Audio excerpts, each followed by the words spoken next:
Welcome back to SportsCenter's coverage of the NBA Finals on a night that the Los Angeles Lakers win their 16th NBA championship. Stuart Scott, Mike Wilbon, John Barry, and a man who was part of 5 of them as a player, Earvin "Magic" Johnson.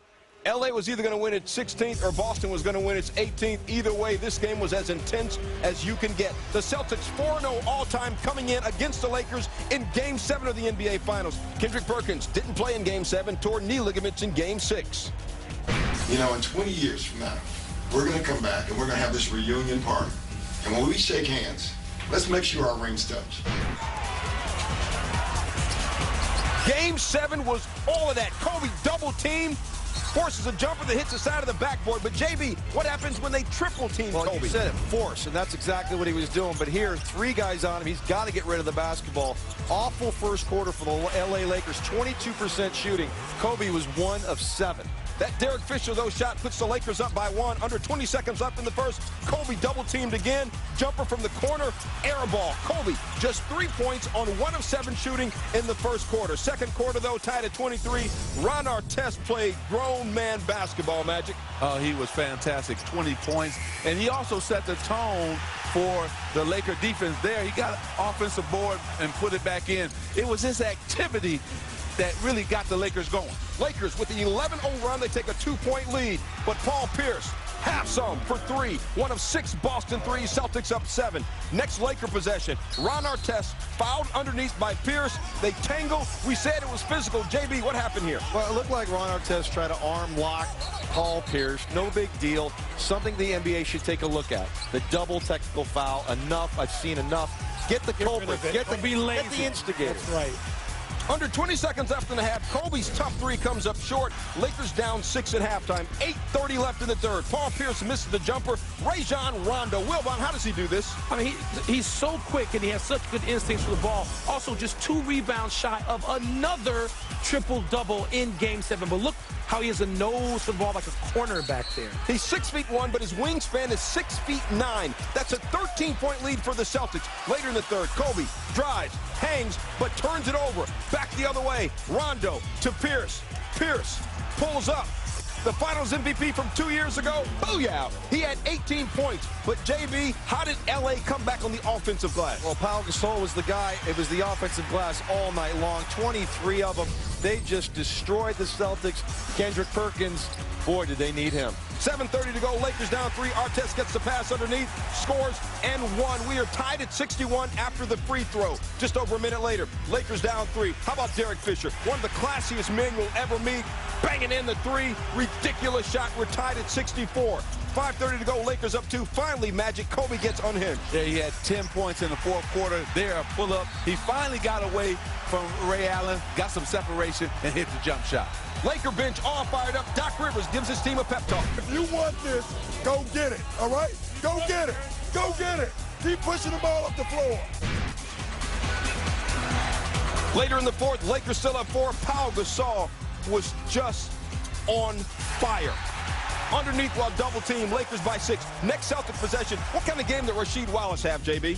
I like this game. He did a good job in the absence of Perkins. He rebounded the ball pretty effectively, made some huge shots like that one right there that got the Celtics back in it. Best stretch of the game, maybe the best stretch of the entire playoffs. Wallace hit the 3. Ron Artest came back and hit a 3 that put the Lakers up 6. But Ray Allen, the prettiest jumper in the game, holla!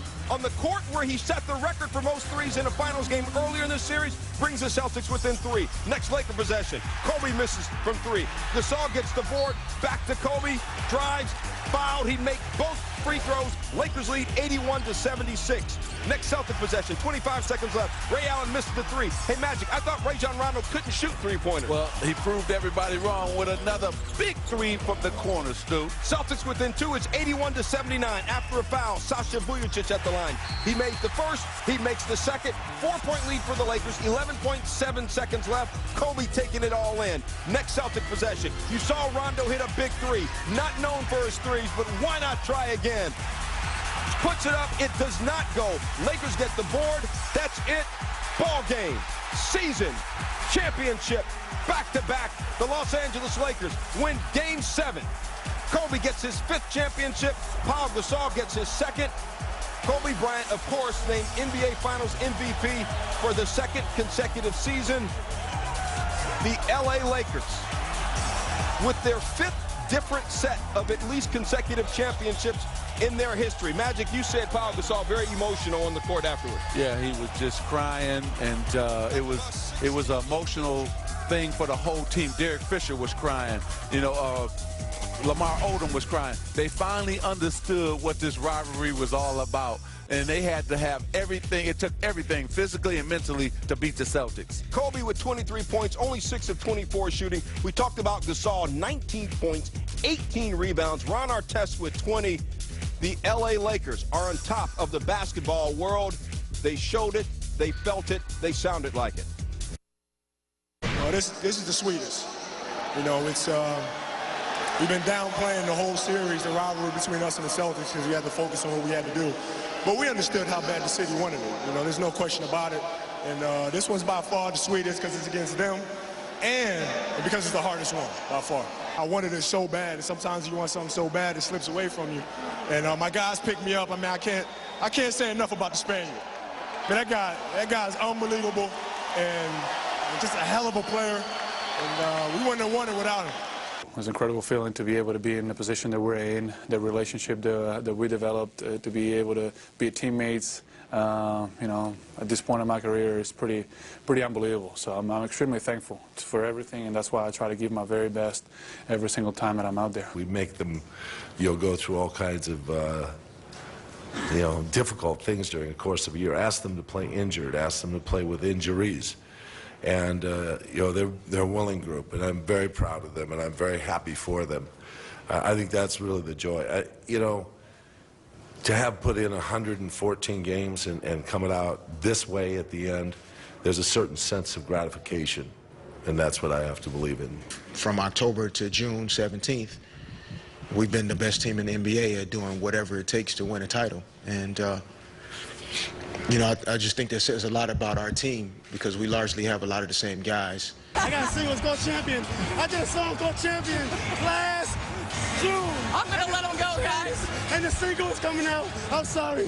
Thank you so much. How about this? For the pantheon of all-time greats in the NBA, Kobe Bryant is now the 4th player in history to have 5 NBA titles and multiple Finals MVP awards, joining Kareem, Michael, and that real good-looking fella 3rd down on the list, our colleague Magic Johnson. And we will talk a lot about Kobe Bryant for sure. He's the greatest player on this team. He's the greatest player on the planet. But Ron Artest, remember a few years ago, he was suspended more than 70 games for igniting one of the uglier incidents in NBA history, the brawl at the Palace when he charged into the stands and attacked a fan. Magic, what does it mean about his turnaround, his redemption, this game and this championship? Well, Stuart, when you think about all the bad things that has happened to Ron Artest and all the things that teams have said bad about him, he really came up big, and I thought he was the difference maker tonight for the Lakers. He scored 20 points, but it was his defense. He held Paul Pierce to 5 of 15 shooting. He also had 5 steals, and then he hit one of the biggest shots, the three-point shot in the 4th quarter for the Lakers, after Ray Allen had just hit a three-pointer to really keep the Lakers up 6.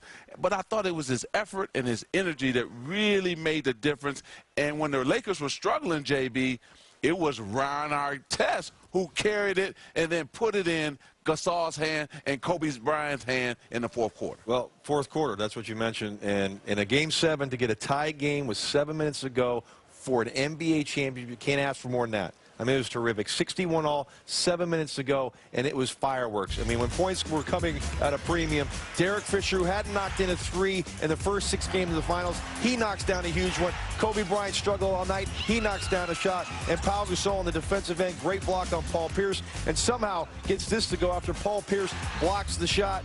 And then Ron Artest, like Magic mentioned, knocks down a huge 3 with a minute to go. And here, the biggest offensive rebound of the night. There were 23 of them, but that one there, Pau Gasol, it was huge. I mean, you've got to credit this Laker team. They go for a 30-point 4th quarter when no one could score. They got 16 free throws in that 4th quarter. They went to the free throw line 21 times. They were clearly the aggressors. They were the more physical team, something that we definitely could not say about this Laker team 2 years ago when they went up against the Celtics. So I guess Kobe Bryant has a team around him. but I mean, make no mistake, he is the best player in the game today. I mean, there should be no doubt about that. Because even on a night where he was shooting terribly, I mean, had nothing. Those balls were barely grazing the rim early in the game because he was being double and triple teamed very effectively by the Celtics. He rebounded. He played defense. He lent his energy. He listened to his coach when Phil Jackson said at the end of the third quarter, "You're trying to do too much here." And we talked about that, the possibilities of that in Game 7.